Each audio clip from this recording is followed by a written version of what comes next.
Chers amis, heureux de vous retrouver dans la plaine, la vallée de Mamré, site célèbre, historique, mémorable, concernant les prémices de l'histoire d'Israël. C'est dans cette vallée, derrière moi, que le patriarche Abraham parviendra, plantera sa tente et où l'alliance entre l'Éternel et Abraham sera établie, alliance que nous appelons Brit Ben Abetarim. Nous sommes à Kiryat Arba, premier quartier, avant de rentrer au sein de la cité, le quartier de Ramat Mamré. C'est là, sur ce terroir où mes pieds reposent, que l'histoire d'Israël débuta. Mais venez donc avec moi.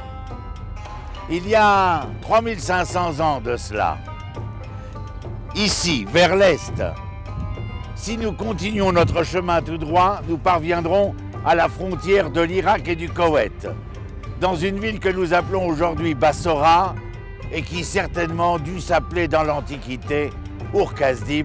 En tout cas, c'est le nom que nous donne la Bible. Si vous allez au nord, derrière moi, c'est Jérusalem. Au nord-est, vous arrivez à la frontière syro-turque, ou tout du moins proche de la frontière syro-turque, dans une ville dont l'on entend énormément parler de nos jours, Alep, qui certainement, dans ses environs, vit la ville antique de Haran. Ur-Kasdim, Haran, Yerushalayim, au nord-ouest. Si vous continuez ce chemin nord-ouest, vous arrivez à la ville de Bétar. Si vous allez à l'ouest, vous arrivez sur le littoral méditerranéen, près de la ville d'Ashkelon. Tout commence donc à Ur-Kasdim. Abraham est un révolté, il refuse le dogme et le culte polythéiste, il va se rebeller contre l'idolâtrie vis-à-vis de son propre père, Terah, vendeur d'idoles, une sorte de professeur de théologie de l'époque. Abraham est convoqué chez Nimrod, roi de Mésopotamie. Il sera condamné, lui et son frère Héran, alors que le troisième frère, Nahor, s'enfuit vers la ville de Haran dont nous allons parler. Héran est brûlé et mis à mort dans les feux de la Mésopotamie. Abraham s'en sort. Faites attention. Sur 3 enfants de Terah, un partira en exil vers Haran, l'autre a été assassiné, brûlé, et le 3e, eh bien, entend son père lui dire « Nous allons retourner à Canaan ». Comment est-ce que Terah a-t-il conscience de ce Canaan, ce terroir qui est tout à l'ouest de là où ils sont?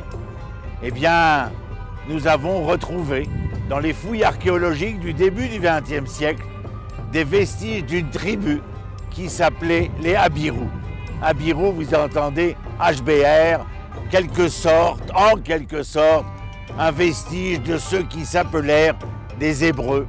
Hébreux refoulés de ce territoire par l'invasion de ces Philistins ayant voulu conquérir le delta du Nil, ayant été repoussés, ils se sont rabattus sur le territoire, sur le littoral cananéen. Eh bien, les Cananéens, les Habirous de l'époque, sont partis vers l'est se réfugier.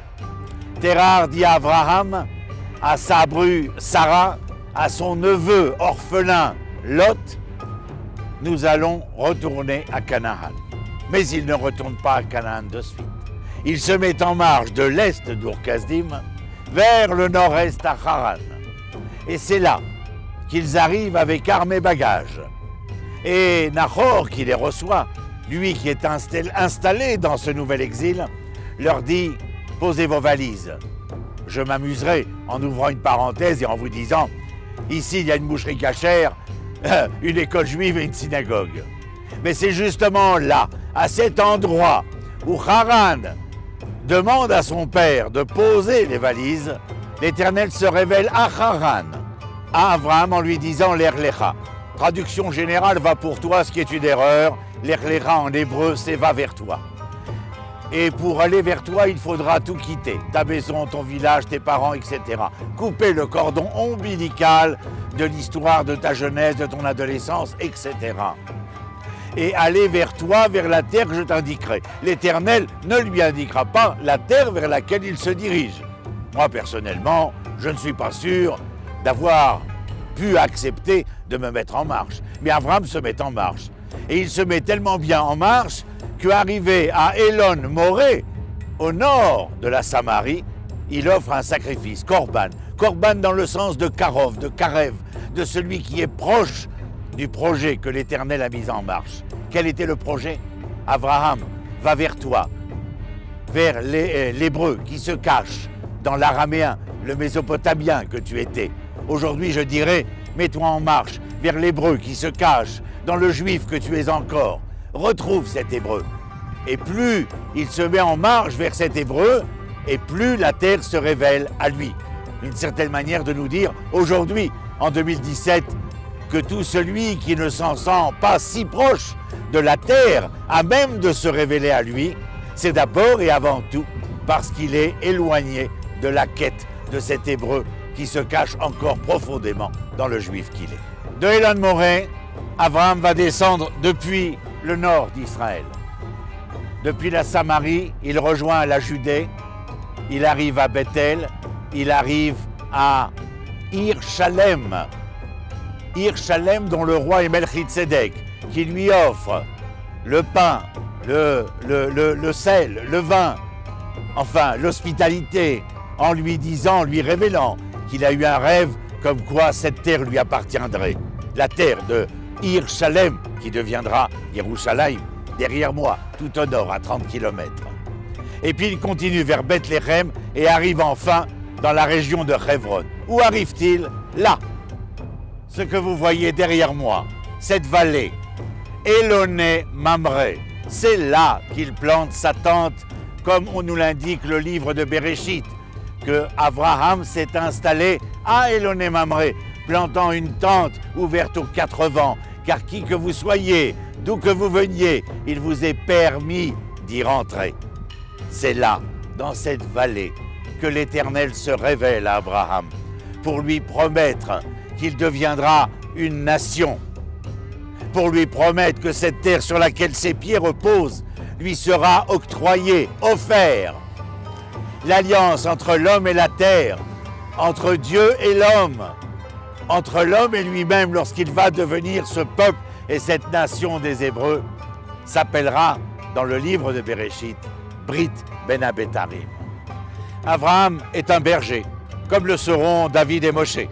D'ailleurs, l'acrostiche de Abraham, David et Moshe donnera le mot Adam, c'est-à-dire ceux capables, en étant bergers, de devenir les guides d'Israël, comme ils surguidaient leurs troupeaux, mais surtout par leur humilité, laissant place à tout autre, pour que les dialogues de l'histoire puissent être probants, bien entendu.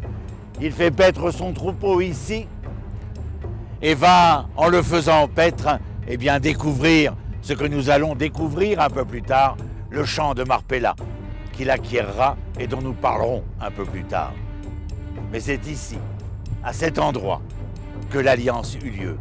Lorsque les autorités politiques du monde entier arrivent en Israël, on les emmène à Yad Vashem, comme si l'histoire d'Israël était conséquente du fait qu'il y ait eu la Shoah.